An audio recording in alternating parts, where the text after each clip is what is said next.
Tem? Eu acho que eu devo ter clicado em alguma coisa que não podia aqui. Mas, então, a, fazendo um apanhado, né, do que a gente vem conversando até aqui, a nossa ideia e foi o que a gente fez, né, trazer para vocês, e retomando lá desde o início das nossas primeiras conversas em 2000 e lá vai pedrada, a ideia era que a gente fizesse principalmente uma reflexão a respeito de como se organizam, né, as relações de trabalho, as relações de produção, e que a partir das experiências e das vivências de vocês e daquilo que vocês viram ao longo da vida, que é todo mundo grandinho, né? Não tem ninguém adolescente aqui, que vocês tivessem a condição de refletir sobre o que a gente tem, qual é o sistema que nós vivemos, até chegarmos à possibilidade de pensar essas relações de trabalho a partir de outras perspectivas, né? A partir da ideia do trabalho associado, a partir da economia solidária. Não que isso seja uma varinha mágica, né? Nem uma solução para toda a desigualdade que a gente vive. Não, de maneira nenhuma.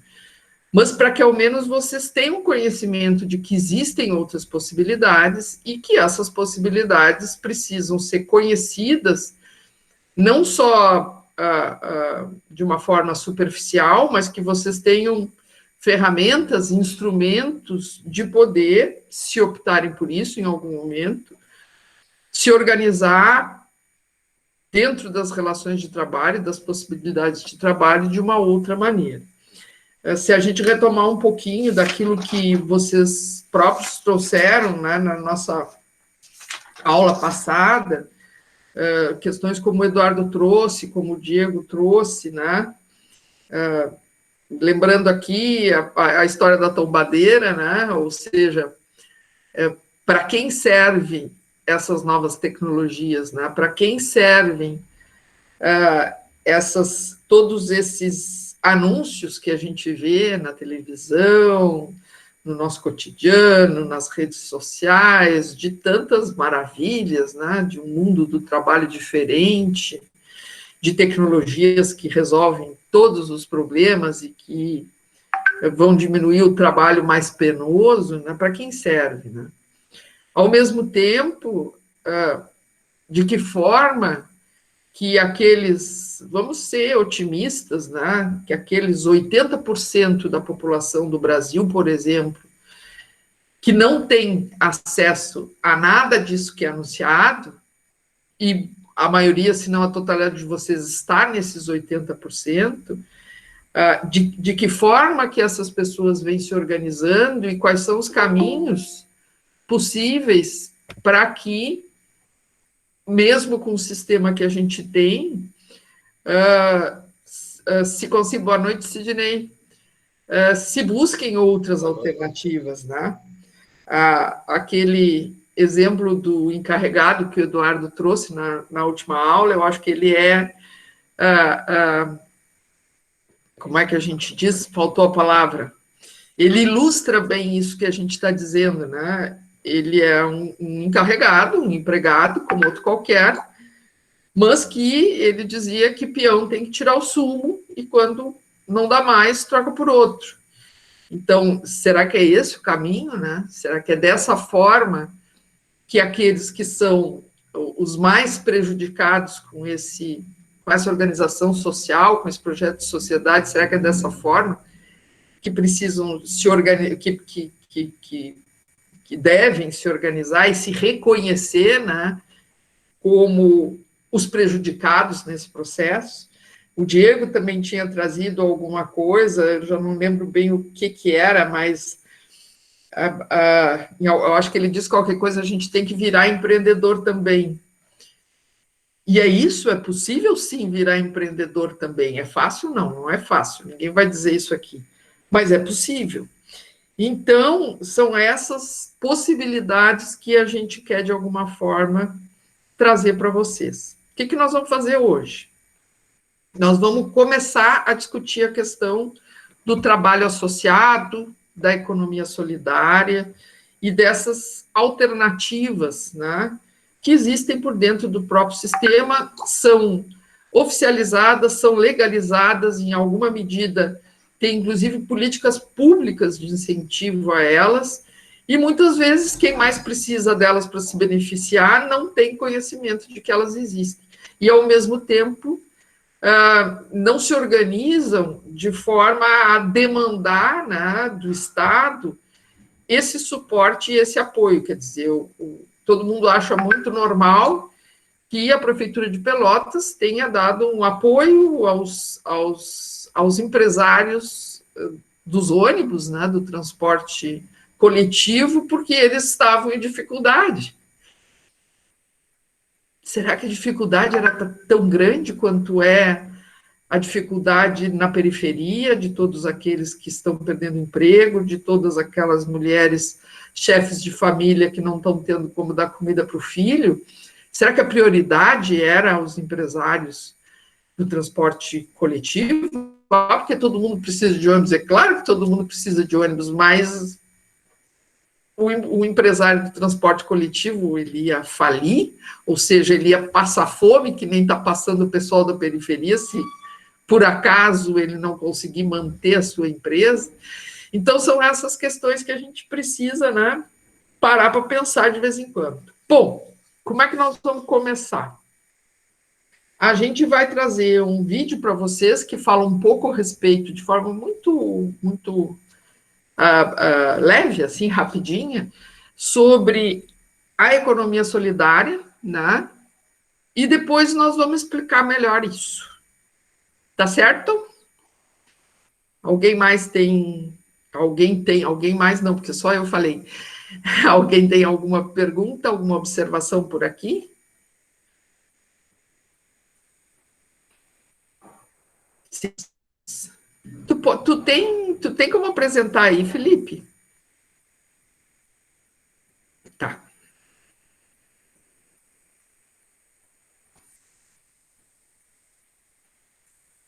Então, é um vídeo que não é de produção nossa, claro, vocês vão ver, mas é só para fazer uma rápida apresentação do que são os princípios da economia solidária e por que se pensa nessa alternativa de economia.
Olá!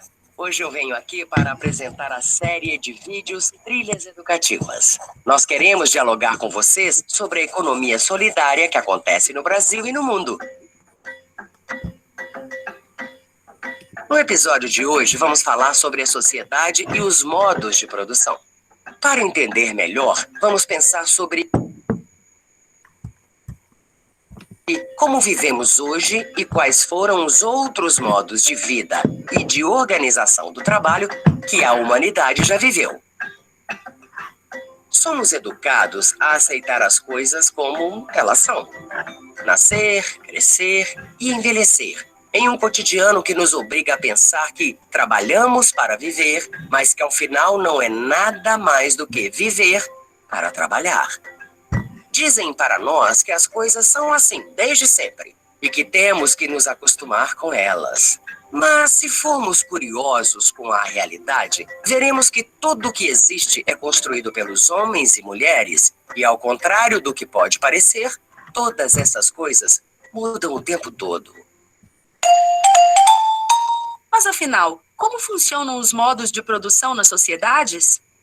A história da humanidade é composta por uma sucessão de tipos diferentes de modos de produção de bens para satisfazer as necessidades humanas. Isso significa que, ao longo da história, as formas de produzir, organizar o trabalho e distribuir a riqueza produzida coletivamente foram sendo modificadas.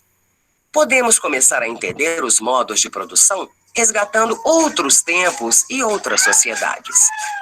O modo de produção tribal foi a forma de organização do trabalho mais antiga, duradoura e geograficamente distribuída que se tem notícias. Neste modo de produção, todos trabalhavam juntos e recebiam a mesma parte pelos bens produzidos. Não haviam classes sociais ou Estado. Não havia exploração de uns sobre os outros. Não havia mercadoria ou dinheiro, e as trocas dos bens eram feitas de maneira simples e quase sempre em caráter celebrativo e solidário. O modo de produção tributário ocorreu principalmente na África, Ásia e Américas. Os exemplos mais conhecidos são as civilizações do Egito Antigo, China e Incas, Maias e Astecas. Neste modo de produção, os bens eram produzidos e uma parte deles era confiscada pelo Estado por meio de tributos. O tributo era cobrado na forma de uma parte da produção, ou em mão de obra para a construção de obras públicas como estradas, diques e canais de água, monumentos, muralhas. Começam a surgir aí diferentes classes sociais e também a opressão de um pequeno grupo sobre o restante do povo. Surge neste período o dinheiro, a escrita e as feiras.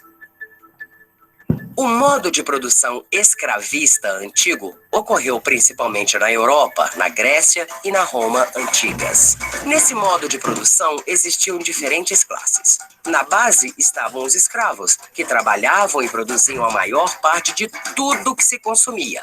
E no topo da sociedade, os senhores de escravos, uma minoria que não trabalhava e desfrutava de tudo que era produzido. Os escravos só recebiam a comida, enquanto os trabalhadores livres, plebeus, viviam da produção para o autoconsumo e a troca do excedente. O modo de produção feudal, o feudalismo, ocorreu principalmente na Europa depois da decadência do escravismo, e é uma forma de vida sustentada pela produção camponesa. O comércio era realizado em feiras com o excedente da produção.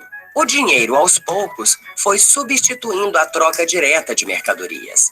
Os camponeses não eram donos da terra que viviam e cultivavam. Os proprietários da terra, senhores feudais, aristocratas, exigiam parte da produção e parte dos dias de trabalho em troca da proteção da vida dos camponeses. O feudalismo deixou de existir quando os comerciantes, os atravessadores das feiras, burgueses, se enriqueceram e começaram a acumular poder econômico e exigiram, por isso, o controle sobre o poder político. O capitalismo é um modo de produção surgido com o fim do feudalismo.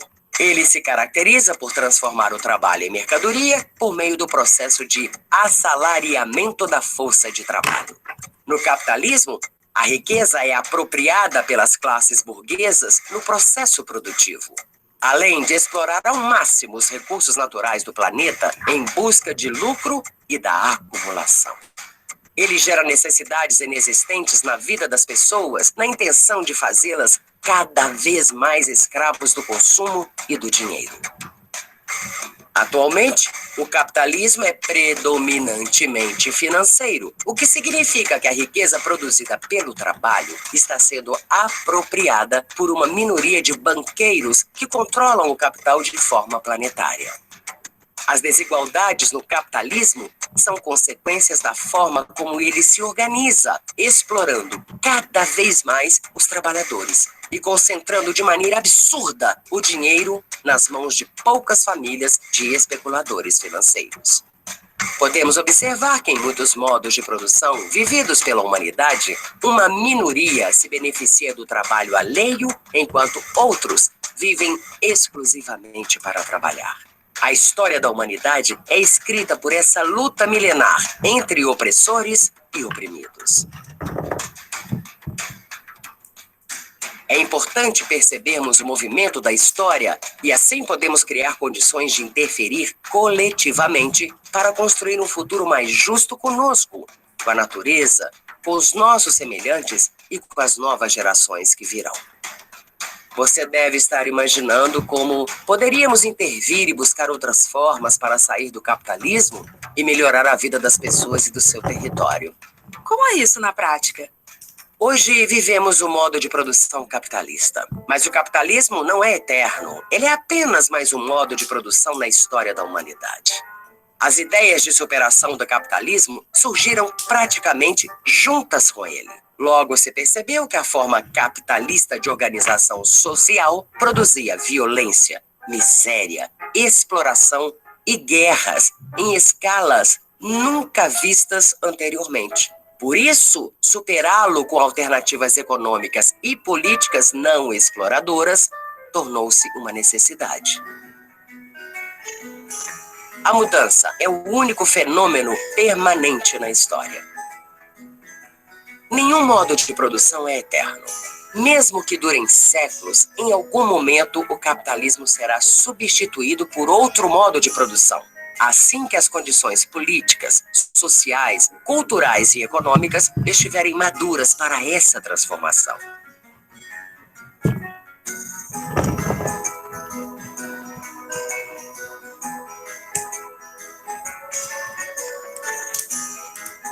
No final do século XX, novas formas de contestar o capitalismo surgiram. Entre elas, a agroecologia, a economia solidária e a economia ecológica. E a cada dia se fortalecem no Brasil e no mundo, cultivando um outro modelo de sociedade.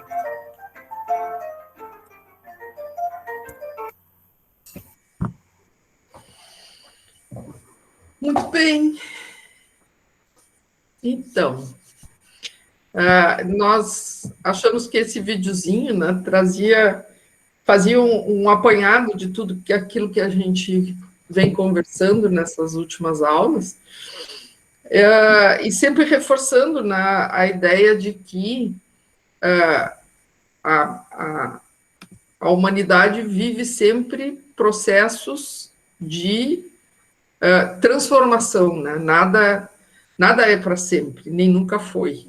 Por isso que é sempre importante, né, a gente valorizar o conhecimento da história, de como é que as coisas se organizam e vão se transformando e vão sendo superadas para situações diferentes, e a gente sempre, ou pelo menos aqueles que acreditam, né, que a organização social tem que permitir justiça social, tem que permitir um acesso igual para todas as pessoas, aquelas riquezas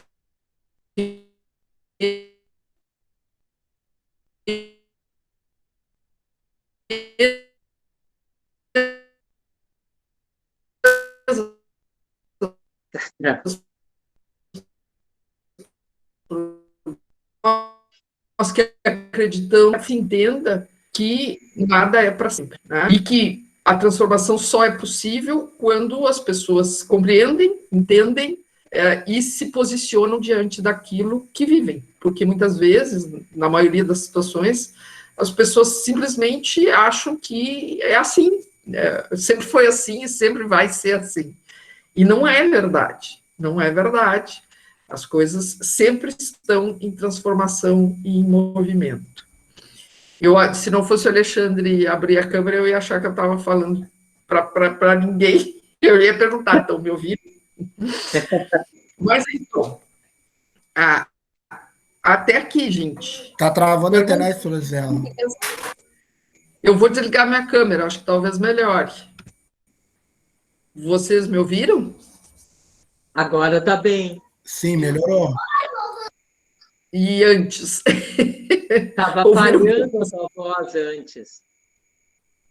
Mas, de qualquer maneira, era isso, né? Era a gente fazer um apanhado de tudo aquilo que a gente vem conversando, que nos pareceu ficar relativamente bem apresentado a partir desse vídeo, mas na perspectiva de que as coisas não são eternas, de que a organização social, ela acontece sempre em movimento e há sempre a possibilidade de que ela seja transformada, né, para desconstruir aquela ideia de que tudo sempre foi assim e sempre vai ser assim, e que cada um tem que se virar e seja o que Deus quiser. O que era interessante assim observar que desse vídeo que vai ficar com vocês, depois se vocês puderem olhar de novo, é interessante observar assim, ó, que se falou em 5 modos de produção, né? E que cada um, né, principalmente a partir do modo de produção tributário, né, lá do Egito Antigo, depois escravismo, Grécia e Roma, feudalismo na Europa, também teve, né, no Oriente, e até finalmente chegar no capitalismo, na verdade, um por dentro do outro, né, foi sendo gestado. Isso é importante perceber também, que a história, né, que é o que falava ali no vídeo, e a Gisela estava reforçando, é uma constante transformação. Claro, para nós, né, para a nossa vida, que é sei lá, né, 70, 80, 90 anos, é muito pouco, isso é muito pouco, né, para a transformação histórica, porque cada sociedade dessas teve uma duração aí, algumas inclusive de 3, 4 mil anos, né? Até se transformar completamente. Mas é necessário observar que se a gente acha que tem coisas erradas, injustas, ruins no capitalismo, é preciso observar que ele pode mudar também e que algumas mudanças já estão acontecendo por dentro dele com uma nova sociedade, né? Ou seja, algum modo de produção pode ser percebido ainda por dentro das relações de produção capitalista que já mostram, né, que uma nova sociedade pode, e às vezes até deve, ser construída. Né? Claro que o capitalismo resiste, né? Que aqueles que se beneficiam dele jamais vão querer que ele mude, vão achar ele perfeito, né? E tentam mudar. Né? Como aconteceu lá no escravismo, os escravocratas não queriam, né? As elites romanas não queriam que ele mudasse, né? Embora houvesse sinais, né, já de mudança, e efetivamente mudou. Né? E assim o feudalismo também. A nobreza resistiu quanto pôde, né? Até a sociedade feudal se esvair, né? Ela se transformar na sociedade capitalista. Mas ela resistiu, mas ela se transformou. Então, acho que isso é uma coisa importante de perceber. E ali no final, quando fala na economia solidária, na agroecologia, na economia ecológica, né? O que significa? Que hoje o centro dessa mudança ele está na questão da crise ambiental, né? E na crise econômica e social, e que a solução seria um outro modo de produção que tivesse como o seu escopo, né, seu fundamento, um modo de vida mais respeitoso com o meio ambiente, né, com a ecologia, né, com o equilíbrio com o meio ambiente e o ser humano vivendo em harmonia com o meio ambiente e com o jeito dele produzir mais preocupado né, em manter essa harmonização, né, dele com a natureza. Daí a agroecologia, né? Produtos saudáveis, sem veneno, né? Produzido sem desperdício, né? E assim por diante. Então, é um outro padrão, é uma outra visão de mundo. Era isso que eu queria falar um pouco. Vamos ver se eu vou poder botar minha carinha, se parar de novo, vocês me avisem. E aí, gente, o que vocês acham de tudo isso? É bem interessante, professora, porque a gente consegue ter uma visão diferente, né? A gente consegue também trazer isso para o nosso dia a dia, olhando por esse fator que a senhora demonstrou nesse vídeo aí. Eu vou dar um exemplo aqui do bairro Dunas. A gente teve que fazer um questionário para saber as melhorias do nosso bairro. Tá? Então a gente botou ali, no caso eu botei quando eu preenchi o formulário, que a gente precisa de mais postos de saúde com maior qualidade.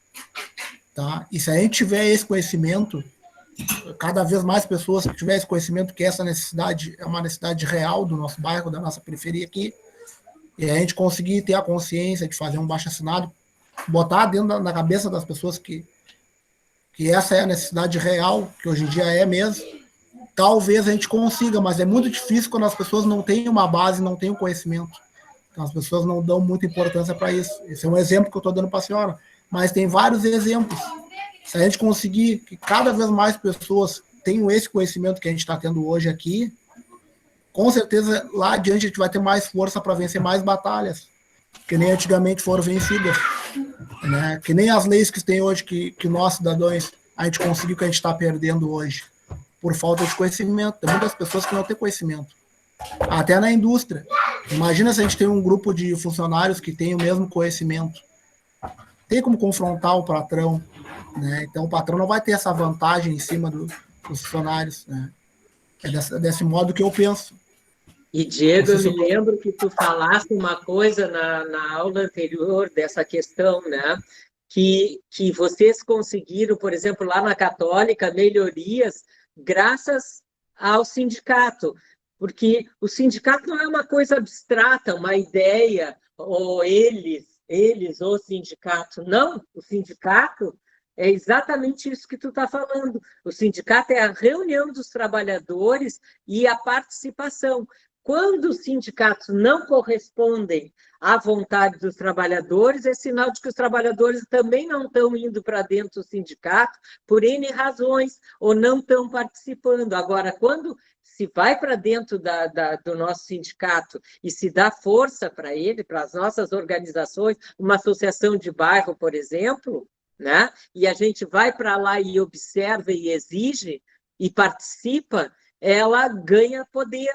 Ela ganha poder na sociedade, né? Que vem disso que tu está dizendo, que é a informação, o conhecimento, né? E essas coisas não vêm isoladamente, individualmente. Ela só se ganha isso no coletivo. Por isso as salas de aula também são importantes, ter bastante gente dentro dela, né? Para que a gente possa distribuir conhecimento, possa compartilhar conhecimentos que cada um tem. Então, é exatamente isso que tu está dizendo. Tem mais, gente? Vamos lá?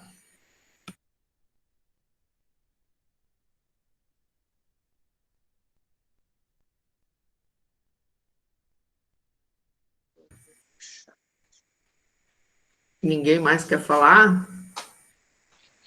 Hoje não está tão frio assim.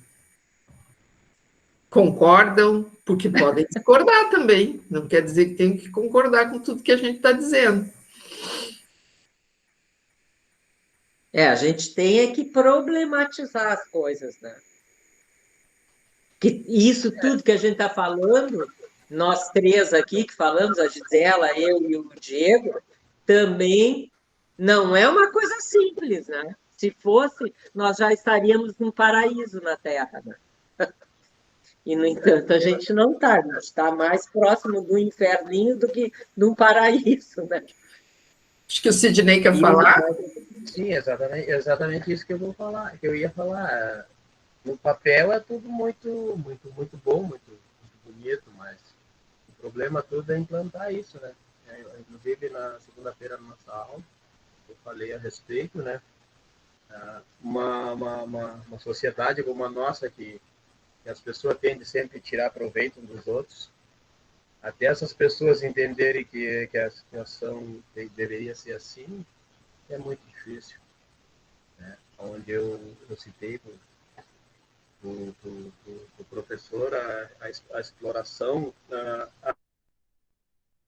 assim, normalmente a gente fala nos grandes empresários, mas se a gente parar para olhar para o lado, assim, tem pessoas assim que, no caso, na minha situação mesmo, eu trabalho como autônomo, sempre contrato alguém para trabalhar comigo, mas eu procuro, claro, eu não tenho como pagar bem, mas eu procuro ser justo. Né? Procuro ser justo. E eu vejo, que, assim, pessoas que trabalham na mesma função que eu, que se pega uma pessoa numa situação difícil, tenta se aproveitar desse momento e explorar essa pessoa. Então, não é só os grandes, os pequenos, aqui, se tiver uma oportunidade de fazer, as pessoas fazem, porque é uma coisa que eu acho, na minha opinião, que está enraizada na grande parte das pessoas. Ninguém tem compaixão com o próximo. Se puder, se a pessoa estiver numa situação difícil, puder tirar proveito daquilo ali, as pessoas tiram. Né? Então, eu acho que para chegar a esse ponto aí, teria que mudar muita coisa mesmo.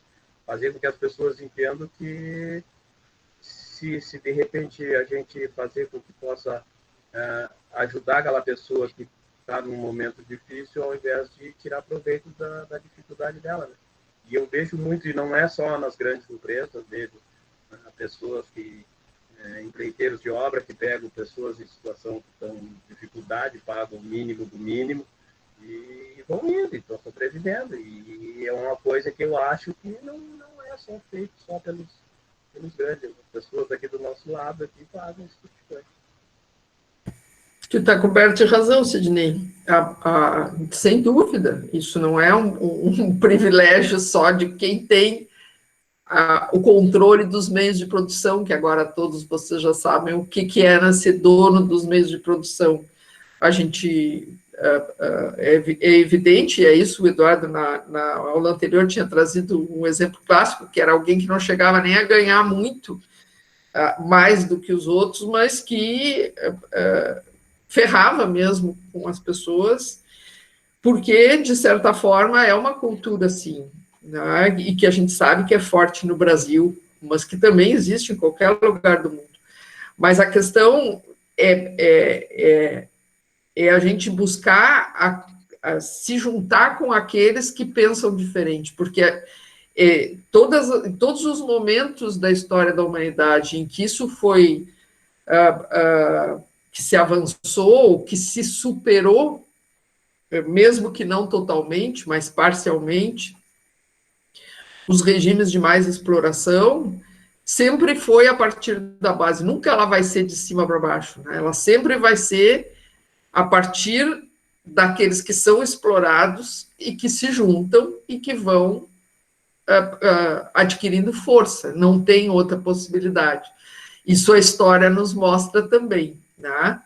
E repetindo, não quer dizer que todo mundo que é pobre explorado é bonzinho e que todo mundo que é empresário ou dono dos meios de produção é um maléfico. Não é isso, é o sistema que é organizado dessa forma, mas é preciso que a base, que é a maioria da população, se organize, se enxergue como explorado, para que isso consiga avançar. E aí é formiguinha, é cada um fazer a sua parte. Fala, Eduardo.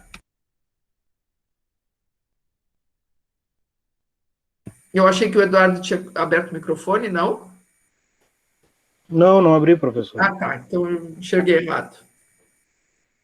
Alguém mais quer falar? Eu queria só fazer um comentário, assim, que a gente tem que também entender as diferenças dessas sociedades, né, para poder compreender a que a gente vive, até se a gente quiser, principalmente se a gente quiser mudá-la, que é o seguinte, né, no vídeo ali, eles salientam muito, né, que o capitalismo é um modo de produção, ou seja, aquela forma de organizar o trabalho para produzir de tal modo que se conseguiu fazer com que o trabalho virasse também uma mercadoria. Porque antes, nas outras sociedades, o trabalho não era uma mercadoria, ele não era comprado.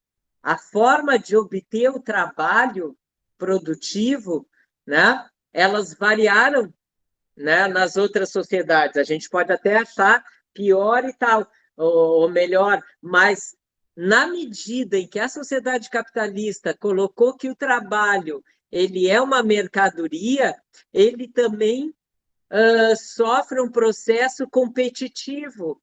Um trabalhador compete com o outro. Ele fica, na verdade, competindo um com o outro.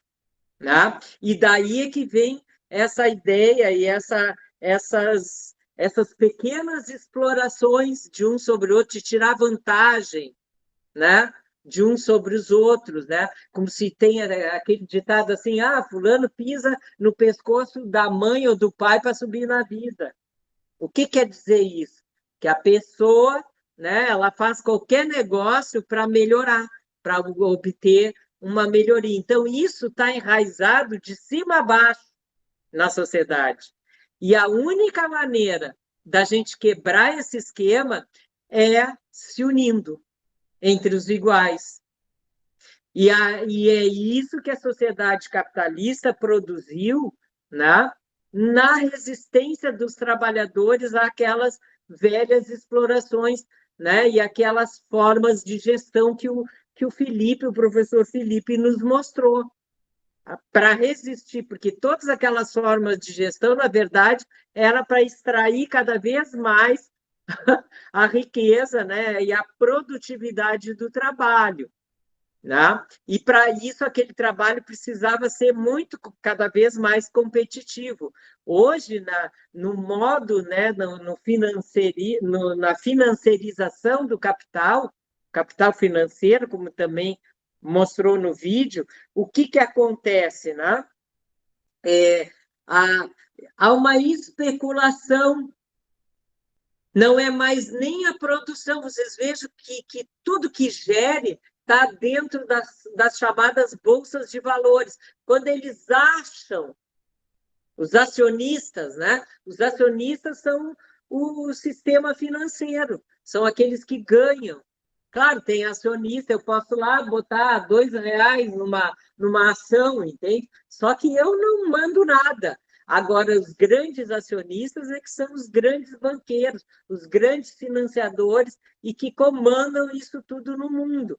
E eles assim, porque vai ser eleito um fulano que os banqueiros não gostam e despenca tudo, o valor das coisas vai à loucura, não sei o quê. Mas como? Por que só a insinuação, né? Tem que ter uma correspondência real. Tem que ter uma quebra na produção, lá na organização. Os trabalhadores morreram tudo, não vão poder produzir, mas para vocês verem no grau que a coisa chegou, que simplesmente uma fofoca quebra a Bolsa de Valores e quebra um país. Né? Por exemplo, porque especularam que o pré-sal, o pré-sal, aquilo que era aquelas grandes reservas de petróleo, né? Aí começou uma fofocagem, porque estão roubando, porque estão não sei o quê, nem se comprovou isso, e aí quebraram a Petrobras. Aí, 2 meses depois, as ações dela já estão lá em cima, porque quebraram, venderam a preço de banana, porque especularam que ela ia quebrar, porque não valia mais nada, porque lá, aquele desespero. Aí o governo foi lá e vendeu tudo. Aí as grandes companhias, né, e os bancos internacionais pegaram a Petrobras, que era uma empresa nossa, compraram a troco de banana, e aí 2 meses depois está lá em cima de novo. E aí disseram até que o presidente, os filhos e os políticos que ficaram sabendo disso por trás, se anteciparam, compraram na baixa, né? Bem baratinho as ações, e aí 2 meses depois está um milionário. Então, que sistema é esse? Que justiça um sistema desse produz para nós, réis trabalhadores? Como é que isso se explica? Isso é justo? Isso é bom? E isso gera uma competição, mas com base numa maluquice, que alguém inventa, sai a pronunciar, as TVs, as redes de TV, de rádio, tudo reproduzem e geram caos. E isso não é correspondente à realidade, à verdade da produção e da organização do trabalho. Então, essas coisas a gente tem que analisar, né? Essas duas coisas, né? Primeiro, essa especulação, especular. Quando eu especulo da vida de quem, o que eu estou fazendo? Estou tentando saber, eu estou imaginando, eu estou criando uma hipótese que pode, inclusive, ser mentirosa, né? Mas eu causo um caos na vida das pessoas e até na minha, às vezes, né? Se eu fizer isso. E, por outro lado, eu fico competindo, de, mas eu tenho que fazer melhor que o fulano, eu tenho que pegar o trabalho do fulano, eu tenho que tirar o trabalho do fulano, porque senão eu que vou me ralar. Então, por exemplo, a flexibilização das leis do trabalho é outra coisa que recentemente aconteceu aqui no Brasil.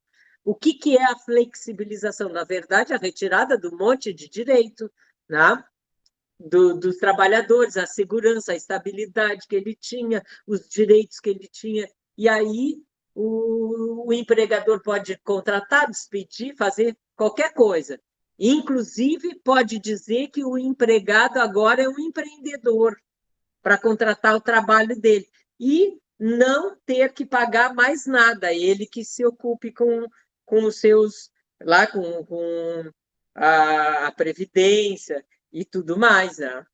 A saúde, etc, etc. E aí o que acontece? Os caras vão, né? Os trabalhadores vão competir entre si, vão se matar para conseguir aquela vaga, aquele trabalho que existe, né? Não existe, cada vez menos é regulamentado o trabalho. Então, a gente está, enquanto trabalhador, cada vez mais solto na vida. Agora vem a tal reforma administrativa, que é para melhorar tudo, blá, blá, blá, como eles sempre dizem. O que está por trás da reforma administrativa? Tirar direito dos trabalhadores do serviço público, lá do município até a União. Vão tirar todos os direitos, principalmente aquela estabilidade que faz com que o cara que vai lá na CPI da Covid possa enfrentar até o presidente da República e dizer: não, senhor, eu tenho provas aqui que eu mandei e-mail, mandei isso, mandei aquilo. Bom, na medida que eu não tiver mais estabilidade, eu não vou mais fazer isso, porque eu posso ser botado na rua pelo presidente. Então, eu não tenho mais garantia de falar a verdade, de dizer a verdade. E mais, eu vou competir com o meu colega. Eu vou estar numa competição permanente, porque pode ser ele ou eu que vou para a rua, então eu fico calado. E aí os caras podem fazer o que quiserem, os políticos. É para botar a politicagem dentro do serviço público. Se ele já não é muito bom, vocês vão ver o quão pior ele vai ficar. E essa competição está espalhada na sociedade. E não é só a prerrogativa do Brasil, não adianta a gente pensar, isso acontece no Brasil. Não! Acontece em todas as sociedades capitalistas, onde menos o povo faz aquilo que a gente estava conversando, se organiza, mais isso acontece. Onde ele mais se organiza e controla, menos acontece.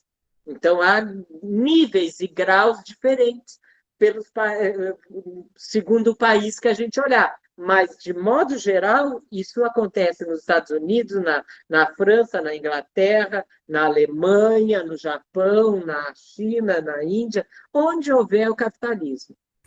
Alexandre, o Felipe está com a mão levantada. E eu caí, vocês viram, eu parte do que o Alexandre falou, não ouvi. Fala, Felipe. Não, eu queria fazer uma reflexão breve, assim, acho que dentro já do que o Alexandre está falando, né? E aí, com isso, também deixar uma pergunta para vocês, até para a gente saber um pouco de de onde vocês já vivenciaram causas como, ou trabalharam dentro de instituições voltadas dentro desses outros modos de produção, se é assim que a gente pode chamar, né? Eu acho que hoje, com certeza, a gente vive, né? A gente não tem como dizer que não, uma crise no capitalismo, que é uma crise ambiental e social muito grande, né? De meios explorados, né? Como matas, né? Os biomas, né? O próprio bioma Pampa aqui, ele é muito explorado. Então, assim, não tem como dizer que a gente não vive uma crise ambiental, né? O que a gente utiliza hoje, né? Os insumos que a gente utiliza, eles são insumos finitos, né? São recursos finitos.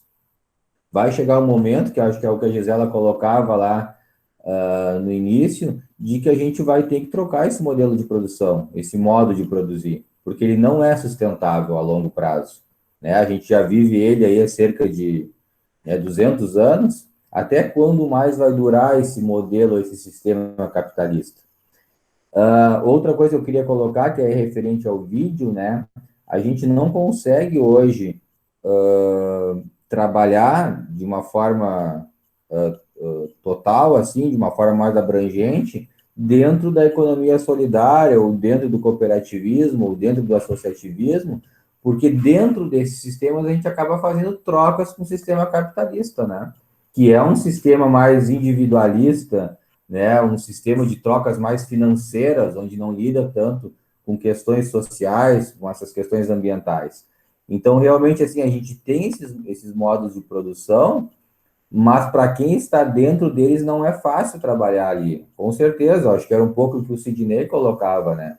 Fácil trabalhar nesses ambientes, com certeza não é, porque a gente vive num todo maior, que é um todo muito mais individualista e não aceitando tanto esse trabalho na questão do que a gente traz como coletividade, né? Um trabalho mais coletivo, enfim. Então, aspectos aí como agroecologia, economia solidária, não conseguem essa totalidade por isso.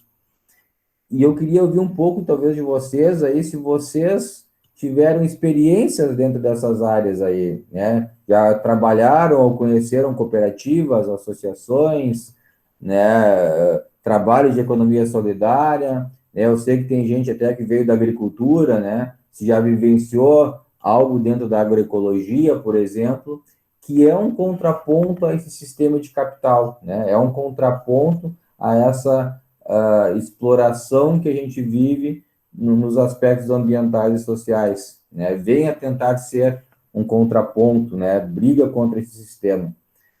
E talvez é um dos sistemas que futuramente a gente vai ter que pensar ainda mais, cada vez mais, pensando nesses bens finitos que a gente tem e na exploração, onde cada vez mais poucos são ricos, né?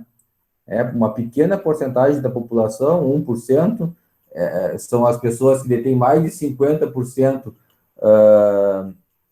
dos bens, né, da fortuna, da riqueza, e outros 99% vivem à margem, trabalhando e muitas vezes sendo explorados. Então, eu queria deixar a pergunta para vocês, não é nem uma pergunta, é deixar aberto, talvez, para dizer se vocês já vivenciaram esses outros modos de produção, podemos assim dizer, que tentam dar um contraponto aí, né? Tentam fazer uma oposição, de certa forma, a esse sistema mais autoritário, assim, né? Mais exploratório. Professor Felipe, primeiro eu vou fazer uma pergunta para o professor Alexandre. O professor Alexandre tocou num assunto assim fundamental, na questão que a gente são poucas pessoas que podem debater na questão das leis, né? Hoje a gente nomeia várias pessoas para estar no poder, mas o que a gente pensa fica na mão deles, dessas poucas pessoas. Eu acho que a população deveria de ter mais ações. Que nem a lei. Fizeram a lei da Previdência, mas a população não voltou. Será que todos aceitaram a lei da Previdência? Entendeu? Ficou na mão de poucos, são os governantes que a gente coloca lá dentro. Eu acho que deveria sempre ter uma votação no Brasil, né, para as pessoas falarem o que elas acham, e não ficar na mão de poucas pessoas, né, professor? Foi o que o senhor quis dizer nesse aspecto que o senhor tentou descrever para nós. Que nem quando aconteceu lá com os caminhoneiros, quando eles pararam. Eles pararam, parou o Brasil, mas por quê? Porque o governo dependia deles. E assim como o governo depende de toda a população. No momento que a população se unir, tem muitas coisas que hoje entram no país que entram sem a gente saber, que são vendidas sem a gente saber, que nem a Petrobras. A Petrobras foi vendida e ficou na mão de poucas pessoas, né? Então é muito difícil a gente lutar, né, contra esse sistema, porque ele está na mão de poucas pessoas. Então deveria ter mudanças, né? E eu acredito que as mudanças têm que começar pelas pessoas que convivem nos bairros, né? Tentando ter mais pesquisa, tentando trazer palestra para dentro dos bairros, trazer conhecimento para as pessoas. Agora mesmo, eu e o Dudu aí, há 3 meses atrás, mais ou menos, a gente participou de um programa da CUFA, um dinheiro que veio do governo federal. Eu fui um dos contemplados, eu ganhei R$2.500, e mal e porcamente eu sabia, e eu sou músico, eu vivo há 20 anos dentro da música, e eu não sabia que existia isso. E várias pessoas que fazem ação cultural dentro do bairro, que ajudam outras pessoas, também não foram contempladas porque não tiveram discernimento de entender o que o governo estava fazendo. Então é muito importante quando a gente tem esse conhecimento entender, né?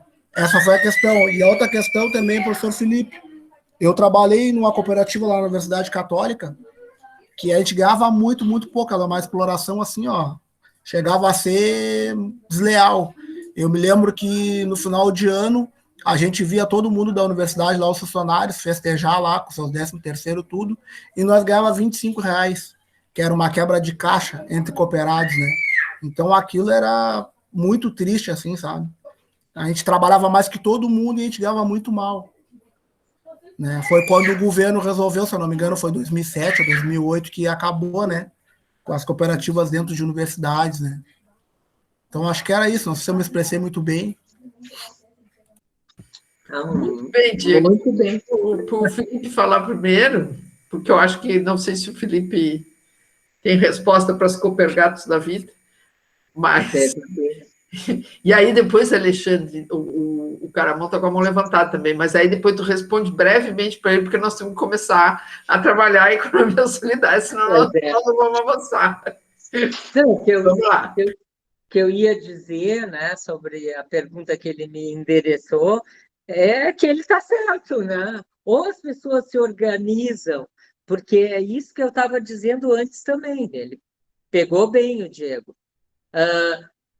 Ao se organizar, ao se reunir, ao começar a conversar, que nem a gente está fazendo aqui, mas lá, a partir do bairro, do local de moradia, do local de trabalho, né? Nas organizações sindicais, nas associações de bairro, ou associações de cooperativas, etc. Mas, enfim, a partir da organização e da discussão sobre os seus problemas, o pessoal gera conhecimento. E isso dá um poder. Claro que nós vivemos um sistema representativo, um sistema político representativo. O que significa isso? Tu vota nos camaradas e eles têm 4 anos para executar aquilo que eles prometeram ou que tu acha que eles falaram que iam executar. O que normalmente acontece?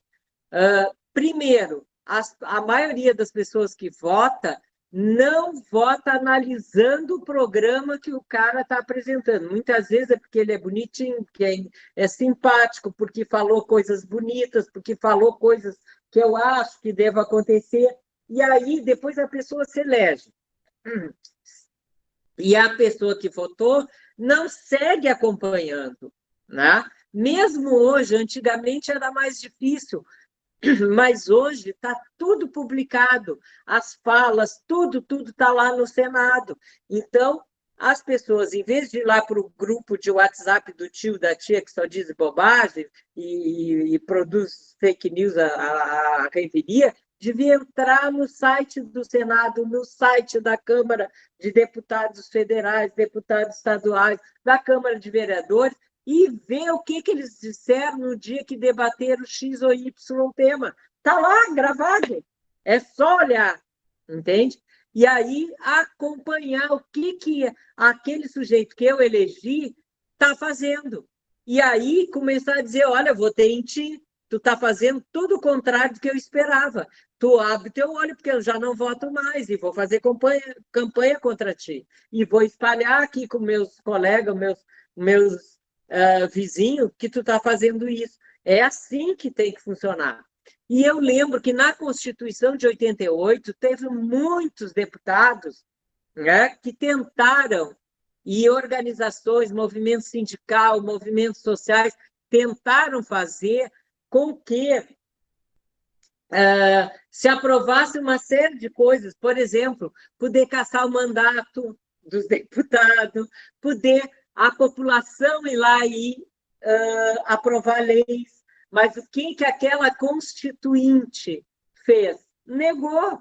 Eles tinham maioria, eles não queriam, Aliás, aqueles deputados que fizeram a Constituição de 88, que é a melhor Constituição que o Brasil já teve, mesmo assim, naquela época, eu lembro que o pessoal dos movimentos sociais, do sindicato, chegaram a pensar que os seus representantes não deviam nem assinar ela, porque ela ainda era pouco, né, democrática. E hoje ela está sendo destruída, e esses mesmos movimentos e tal, como eu mesmo me coloco, a gente quer manter ela, porque eles desfiguraram ela de tal maneira, de 88 para cá, ela já não era uma maravilha, e eles foram, sabe, desfigurando ela, como estão fazendo até hoje. Né?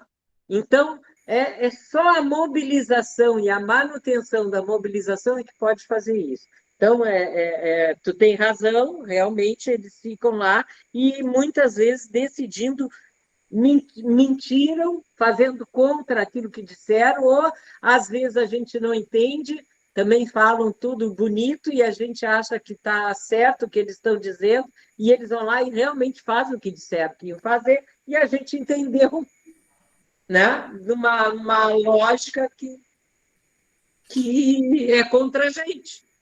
Às vezes a gente dá tiro no pé, como se diz, né?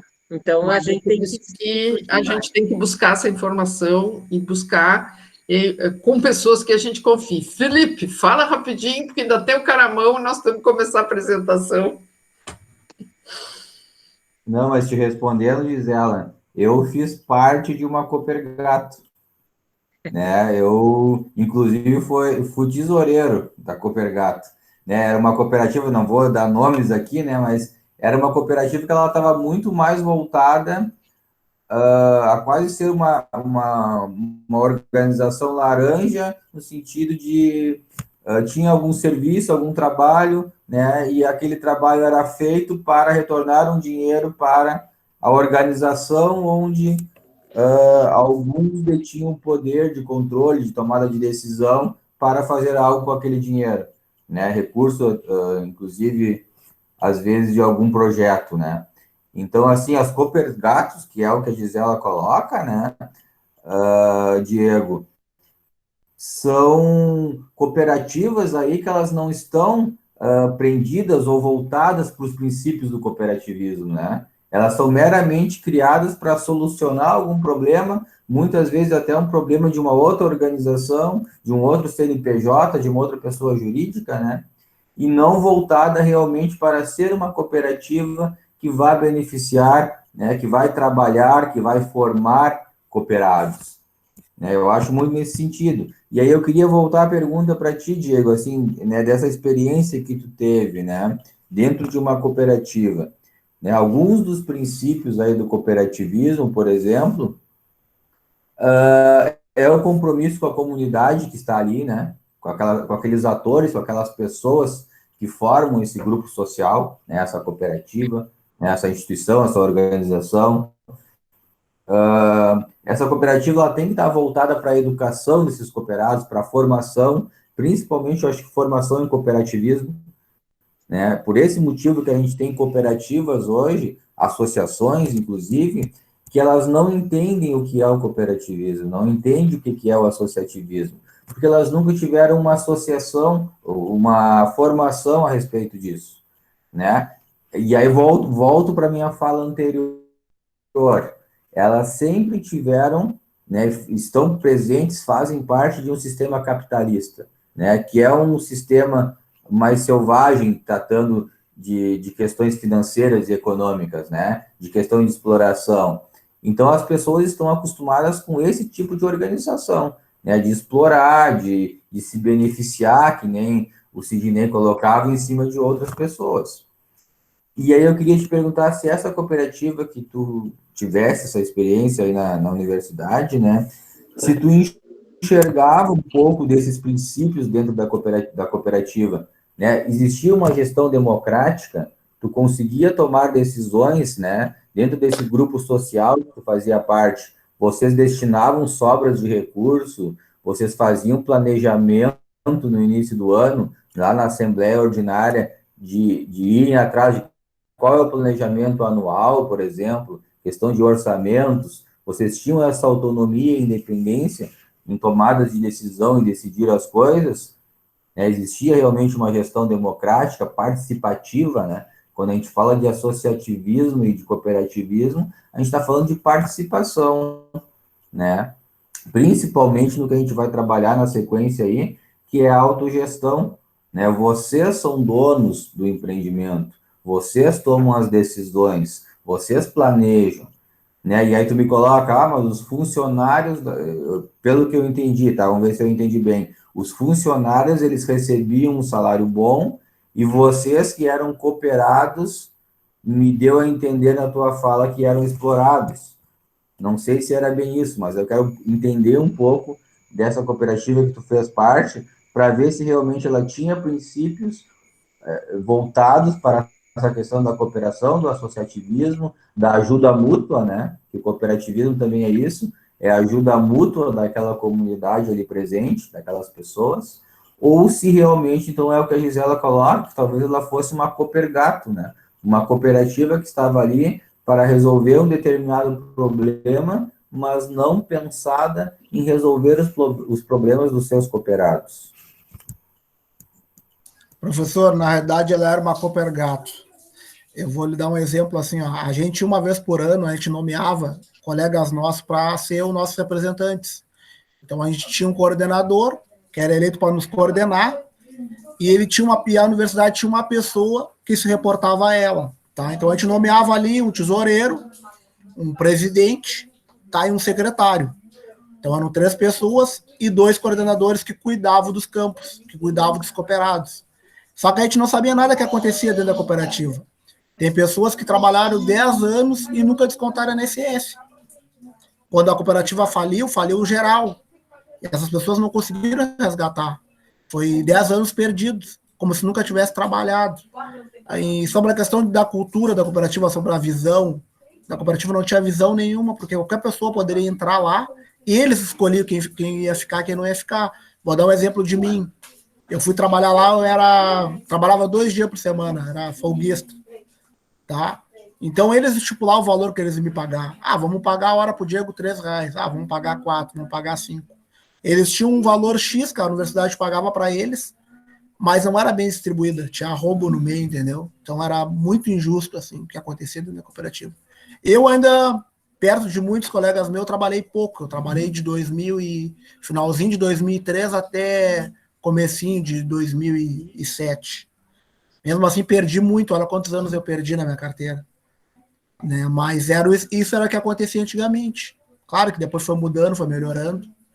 Né? Mas acontecia muito disso. Não só na universidade, em vários campos. Não sei se no IF também era assim.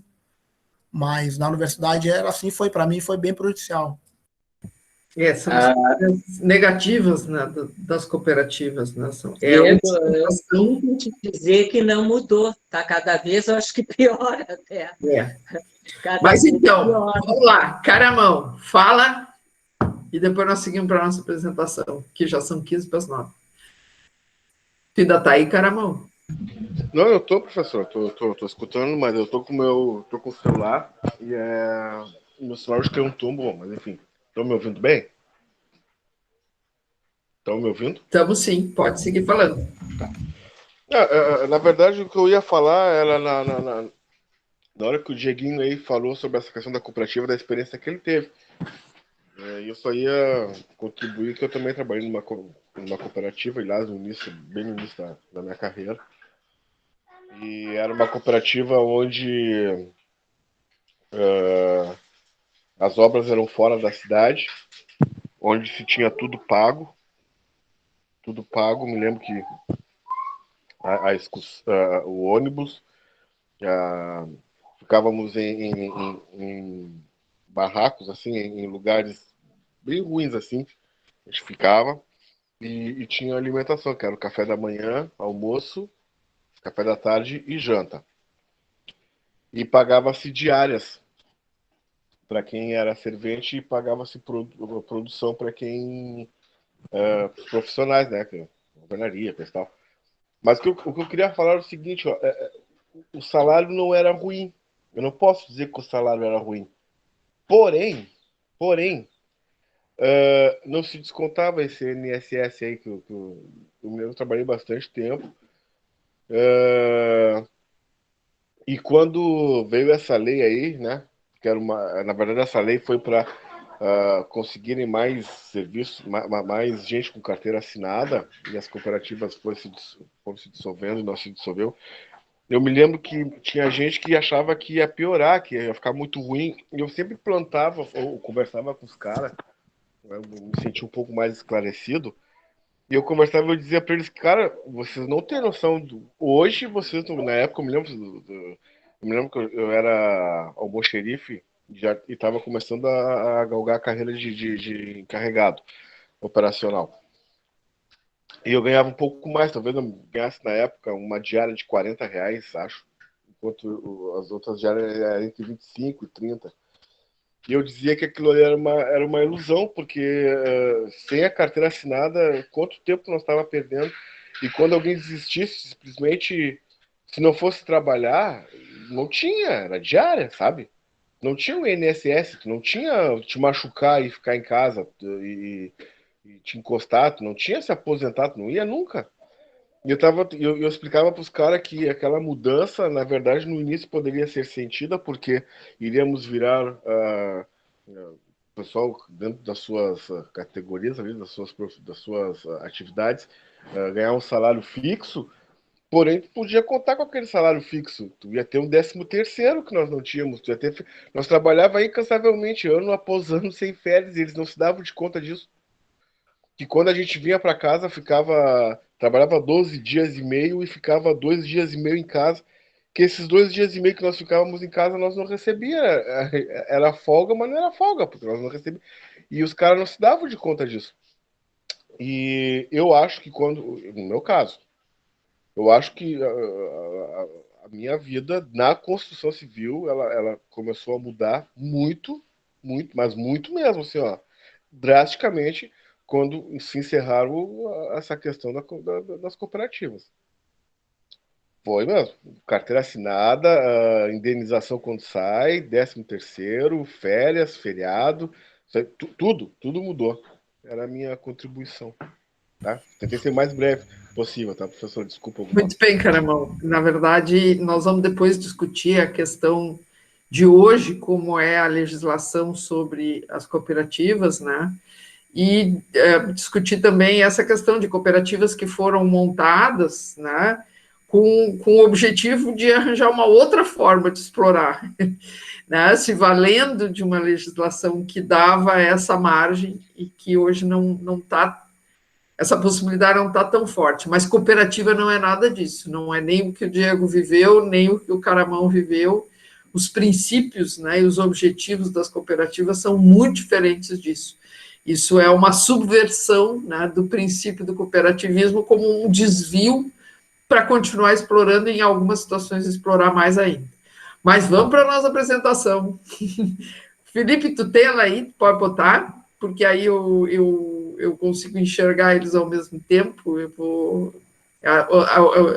Por ser uma estagiária, aí eu posso pedir assim, os privilégios. A apresentação que está o link no nosso grupo. Tu tem ela aí? Professor. Fala, Sidney. Assim, ó, eu acho, na minha opinião, acho que todos os sistemas são perfeitos. O problema é quem os administra. Mas se todos eles são compostos por seres humanos, não tem outro jeito, né? E se não tem outro ser para a gente botar nos sistemas que não seja o ser humano, então a gente vai ter que arranjar. Então o sistema não é perfeito porque ele não é pensado para as características do ser humano, né? Então, talvez o ser humano continue sempre ambicioso, sempre querendo, de alguma forma, levar vantagem, né? Então, é preciso que o sistema impeça isso. E tem uma coisa também que é a acomodação e aquela expectativa que os outros façam por mim o que eu devo fazer. Querem um exemplo? O sindicato nosso, né, dos professores e técnicos do IFSU. O sindicato dos professores é muito corrente acontecer o seguinte: as pessoas, ele seguido faz, para qualquer coisa que vá se fazer e se decidir no sindicato, se chama assembleia. É sempre assim, seja qual for a diretoria.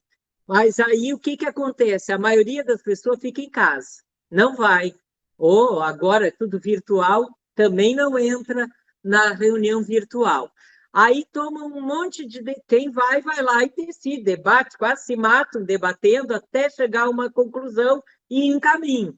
Aí quem ficou em casa, ai, mas que horror, que barbaridade, estão fazendo isso, estão fazendo aquilo, estão não sei o quê, ah, que horror, que barbaridade. Aí eu pergunto para vocês, quem é que está certo? Né? Aí eu voto no fulano, voto no Beltrano e esqueço. Aí estão fazendo isso, estão fazendo aquilo, ah, que horror, que barbaridade. Mas eu não disse para ele, não cobrei dele. Quem é que está certo? A gente tem que pensar que a gente tem um papel a cumprir.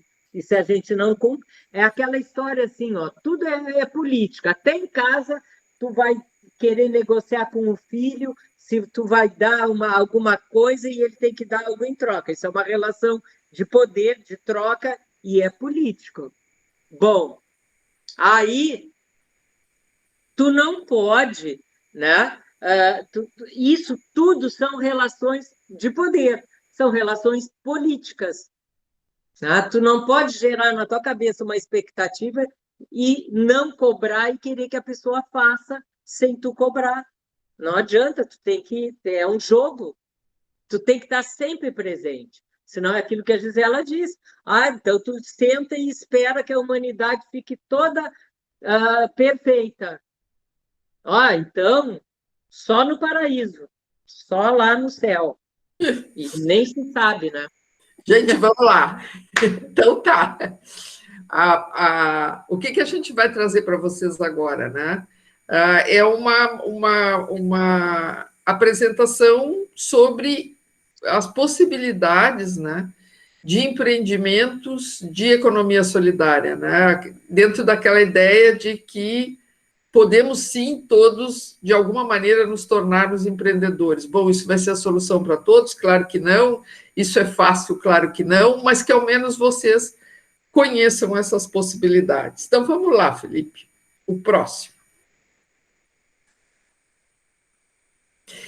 Então, em princípio, né, as formas usuais, né, de organização dos trabalhadores a partir dos princípios da economia solidária, que são, depois mais adiante a gente vai ver um pouquinho mais detalhado, mas em princípio a questão da solidariedade, a questão da remuneração justa, a questão da ética nos processos de produção e muitos outros princípios que têm a ver com o bem viver de todas as pessoas, né? Então, são três as formas mais conhecidas, ou as usuais, né, de organização através dos princípios da economia solidária. As cooperativas, as associações e os grupos ou coletivos informais. Seguindo, vamos lá, Felipe. Então, elas podem ser em dois espaços, e aí normalmente há diferenças, não com relação aos princípios, os princípios vão continuar sendo sempre os mesmos, mas com relação à organização dos trabalhadores, né? Então, podem ser compostas por, eu esqueci de dizer antes, podem ser urbanas ou podem ser rurais, né? E é isso que eu estava dizendo, que nesses dois espaços diferentes, elas acabam se organizando, né? Os grupos acabam se organizando de formas diferentes e também tem possibilidades diferentes de relações entre eles. Então, podem ser de ex-assalariados, podem ser de ex-profissionais autônomos, pode ser de prestadores de serviço, pode ser de pequenos agricultores, de assentados da reforma agrária. Há diversos grupos de usuários dos serviços de saúde mental, de ex-detentos. Então, normalmente, o que acontece? Mas existem outras situações, por exemplo, há cooperativas de professores, há escolas que funcionam a partir de uma organização cooperativa e que também podem se organizar a partir de uma organização em associações. Eu vou correr um pouquinho para pelo menos a gente acabar a apresentação, mesmo que depois, na hora que vem, a gente retome. Bom, a organização, tanto das cooperativas, como das associações, como dos grupos, pode ser através da produção, então, seja de mercadorias, seja de bens culturais, a partir da comercialização conjunta, há grupos desse tipo que se organizam a partir do consumo, e depois a gente vai falar um pouquinho disso para vocês, da própria prestação de serviço, que é onde se encaixa a construção civil, certamente, e também das finanças e créditos solidários, porque talvez vocês não conheçam, não tenham nunca ouvido falar, né? Mas existem grupos que se organizam para autofinanciamento, e eles funcionam muito bem. Vocês podem estar se perguntando, que eu corri tanto que não falei, né? Por que cooperativa, por que associação, por que grupos informais? O que acontece? Para a constituição de uma cooperativa, existe todo um regramento legal que é de acesso um pouco mais difícil do que para uma associação. Ao mesmo tempo, a cooperativa traz para os cooperados maiores benefícios também de diversas ordens e diversas naturezas, que depois a gente vai conversar um pouco mais. Mas, tanto as cooperativas quanto as associações, elas têm respaldo legal, elas são organizadas legalmente, elas têm CNPJ, elas têm uma série de atributos e, ao mesmo tempo, de compromissos, né, legais. Mas também podem os trabalhadores se organizar a partir de associações informais, né? Não é necessário que haja todo esse processo legal, digamos assim, para que um grupo de trabalhadores se organize num grupo informal. Seguimos. Então, nós vamos chamar de uma maneira geral, tanto associações quanto cooperativas, quanto grupos informais, de empreendimentos solidários, né? Na ideia aquela de ser empreendedor. Então, são empreendimentos da economia solidária ou empreendimentos solidários, né? Então, os empreendimentos de produção são aqueles, como o próprio nome diz, né, cujo objetivo é a produção de bens a serem vendidos em mercados. E aí entram indústrias que podem se organizar dessa forma, entram um grupo de mulheres lá do bairro que se organiza e produz pães ou panificados e vende na própria comunidade. Diversos outros modelos ou diversos outros exemplos podem ser citados de empreendimentos solidários de produção, empreendimentos de economia solidária que visam a produção. Então, podem ser empresas recuperadas, que depois a gente vai tentar trazer para vocês alguns exemplos também. Existem situações, e são diversas, pelo mundo afora e pelo Brasil, inclusive, de empresas que faliram e que ficaram com dívidas muito grandes com os seus funcionários. E esses funcionários se organizam e trocam essa dívida por assumir a empresa. Eles passam a ser os donos do empreendimento e se organizam através de princípios da economia solidária. Podem ser também grupos de artesanato, grupos de produção agrícola, grupos de produção de alimentos, de coleta e reciclagem de resíduos sólidos. Temos alguns exemplos em Pelotas, o Alexandre é muito envolvido com esses grupos, alguns grupos da área da cultura e diversos outros exemplos que depois a gente vai buscar trazer para vocês. Tu ainda está aí, Felipe? Apareceu uma mensagem aqui que tu saiu pelo outro. Bom, dentro da ideia de que a gente vai pelo menos acabar a apresentação hoje, nós vamos trazer alguns... Está cortando, professor José, não está dando para ouvir. Tinha que ter me dito isso, vocês têm que me avisar. É só o Diego que não está me ouvindo, mas os outros também. Mas eu estou ouvindo. Eu vou desligar minha câmera para ver se melhora. Aqui estava normal. Estava normal também, aqui está normal. Tá bem. Então, alguns exemplos relativamente próximos de nós, né, de empreendimentos solidários. Um deles é a Copava, que é uma cooperativa de produção agropecuária, e o nome fantasia, como se diz, né, o nome comercial é Terra Livre. Ela está localizada num assentamento, o assentamento Conquista da Liberdade, que fica em Piratini, fundado em 1995, e atualmente ela conta com 32 cooperados e tem diversos produtos, né, que são oriundos da produção, então, desses agricultores assentados da reforma agrária. Qual é a próxima que nós temos aí? Vamos ver. Multimãos. O grupo Multimãos, que produz roupas e artesanatos em geral, é daqui de Pelotas também, composto por mulheres. Vamos seguindo. Meio no rapidão.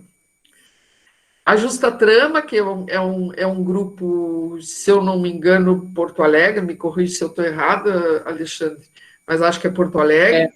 E que, na verdade, é uma cadeia produtiva. Né? A Justa Trama já é uma rede, né? Uma cadeia, como tu está dizendo.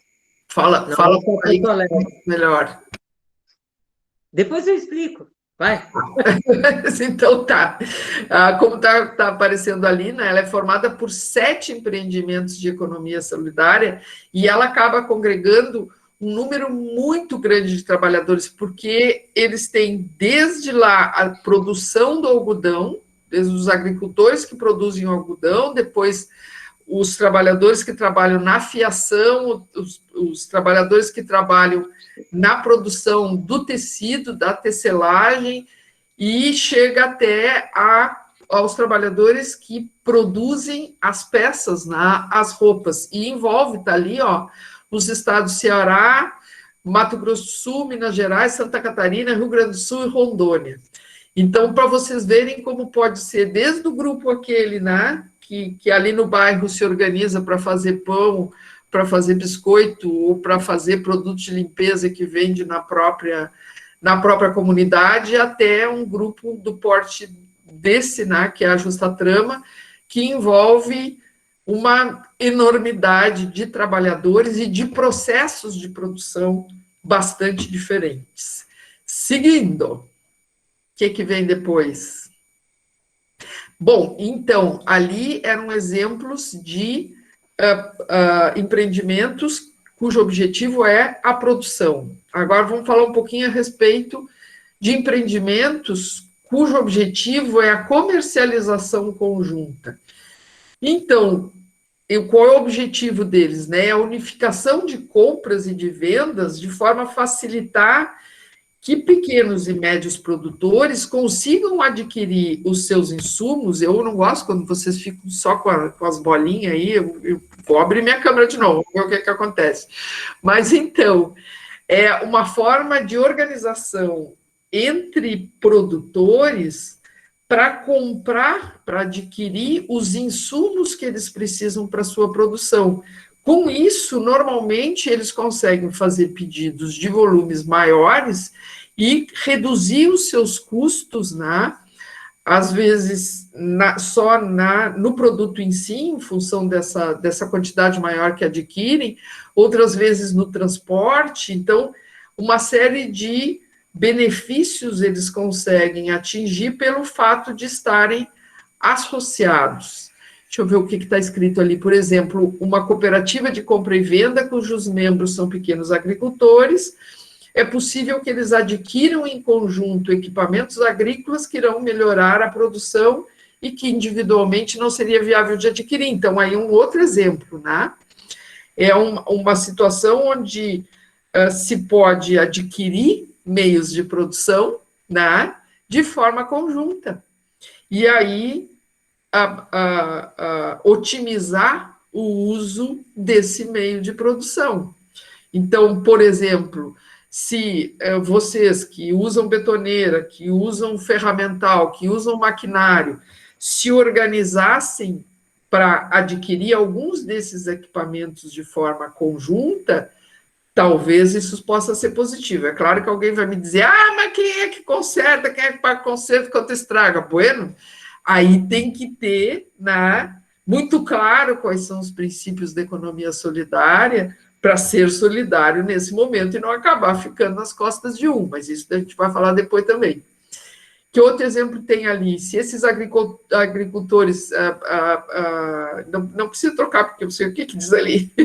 Então, se eles se organizarem para venderem os seus produtos, eles também vão ter benefícios no sentido de facilitarem os circuitos de comercialização, como a gente diz, né?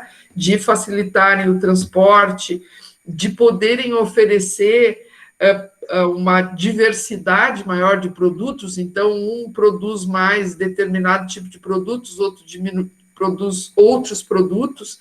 Se eles se organizam, eles conseguem ofertar no mercado um conjunto de produtos mais tentador, digamos assim, né? Mais facilitador para a comercialização. Seguimos. Olha, estou conseguindo, são 9h10.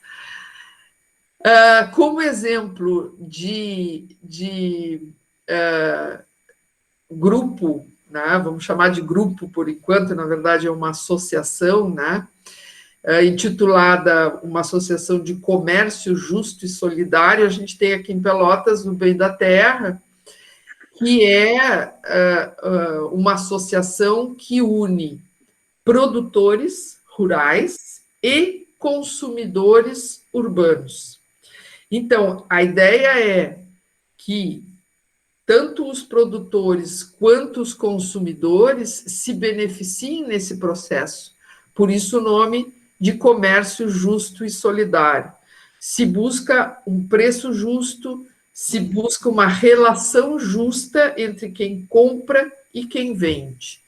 Depois, se a gente tiver tempo, a gente fala um pouquinho mais disso. Eu e o Alexandre participamos do Bem da Terra desde muito tempo, mas então, para tentar ser rápido e resumir... Na verdade, Gabriela, só que poderia se dizer o seguinte, que a gente chama de rede quando envolve várias organizações.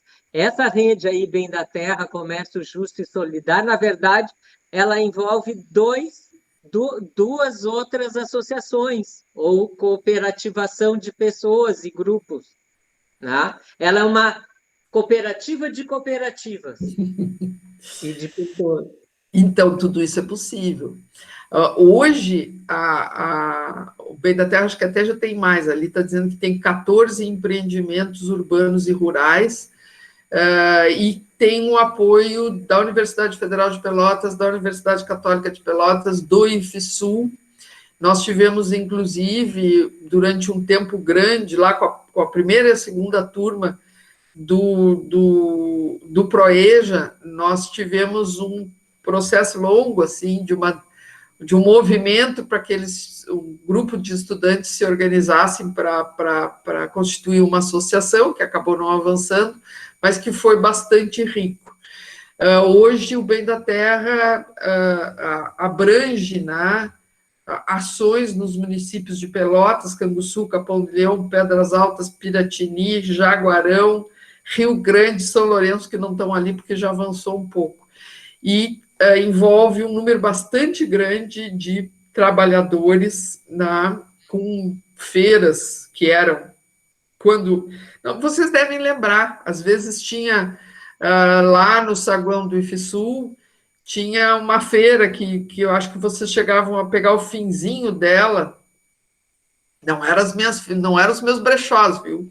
Era a feira que vendia produtos de artesanato e vendia alguns produtos de alimentação, era um grupo do Bem da Terra. Uma vez por semana. Uma vez Não, por mês. Era uma vez por mês. Então, aí tem uma imagem de uma feira do Bem da Terra. Normalmente, nessas feiras que aconteciam, e vão voltar a acontecer agora breve, né? Aqui na cidade de Pelotas, boa parte dos produtos eram de artesanato. Seguindo. Está acontecendo todo sábado, não é? Lá na Avenida Bento Gonçalves. Tem uma banca e agora. às quartas-feiras no Parque Una, né? Isso, tem. Um outro exemplo, né, é um grupo chamado de Trocas Verdes, que é uma cooperativa de compras de produtos orgânicos, né? Também numa conformação meio parecida com essa do Bem da Terra, então, como a outra já está explicada, vamos seguir. Qual é o próximo? A UNAIC, aqui de Canguçu, que é a União das Associações Comunitárias do Interior de Canguçu, que também, de certa forma, é uma rede, tem diversos produtores, né, e produtores rurais, né, que se organizam em associações, e essas associações compõem a União das Associações Comunitárias do Interior de Canguçu, e também é uma associação cujo objetivo é facilitar a comercialização, mas, para além disso, uma série de outras trocas, né, de conhecimento, de ajuda mútua, e por aí se vai. Seguimos, porque, pelo que eu estou vendo, tem umas quantas coisinhas. E que eu fico olhando a barrinha ali do lado. Os empreendimentos solidários na área do consumo, o objetivo deles, como a gente já tinha dito, né, é a compra e o fornecimento de bens, podem ser alimentos, podem ser roupas, aos consumidores. E esses consumidores é que são os próprios sócios. Então, uma parte daquele exemplo que a gente trouxe, que é o Bem da Terra, uma parte do Bem da Terra é a associação de consumidores, ou seja, é um grupo de pessoas que se reúne para buscar, no caso do Bem da Terra, produtos com uma qualidade específica, que tem a ver com a agroecologia, que tem a ver com o comércio justo, com o preço justo, com a cooperação. E faltou dizer que também pode ser de serviços, né? Também, mas acho que vai chegar lá. Vai ter uma... Está aí de novo a Feira Virtual do Bem da Terra, que, se a gente for explicar tudo, nós vamos demorar muito, mas, assim... Essa é uma das associações da rede Bem da Terra, só que essa é de consumidores. Isso. Então, é um grupo de consumidores que se reúne e faz compras de um grupo de produtores através de uma plataforma virtual. Todas as semanas as pessoas escolhem os produtos que querem adquirir, os produtores são informados dessa necessidade dos consumidores, e uma vez por semana esses produtos chegam no ponto aqui na cidade de Pelotas e são retirados pelos consumidores. E são os próprios consumidores e os próprios produtores que organizam todo esse processo. Não tem empregado, não tem ninguém que vá lá, que vá para limpar a prateleira, para organizar a prateleira, ou para distribuir os produtos. É o próprio grupo que se organiza para fazer isso. Seguimos. Aí chegou na prestação de serviços. Então, são empreendimentos de economia solidária cujo objetivo é prestar algum tipo de serviço, seja esse de alimentação, lazer, construção civil, transporte, entre outros. E é aí que entram as Copergatos, Diego. É aí que entra essa desvirtuação da compreensão dos empreendimentos de economia solidária para explorar, né? É que mora o perigo. Oi? Aí que mora o perigo. É aí que mora o perigo. É normalmente na área de serviços que entra essa desvirtuação para mau uso dos empreendimentos de economia solidária. O próximo exemplo que o Felipe vai passar é do restaurante Teia Ecológica, talvez alguns de vocês conheçam, fica ali na volta da praça. É um restaurante que abriu já há muito tempo, em 1997, e continua funcionando até hoje, está resistindo heroicamente à pandemia, né?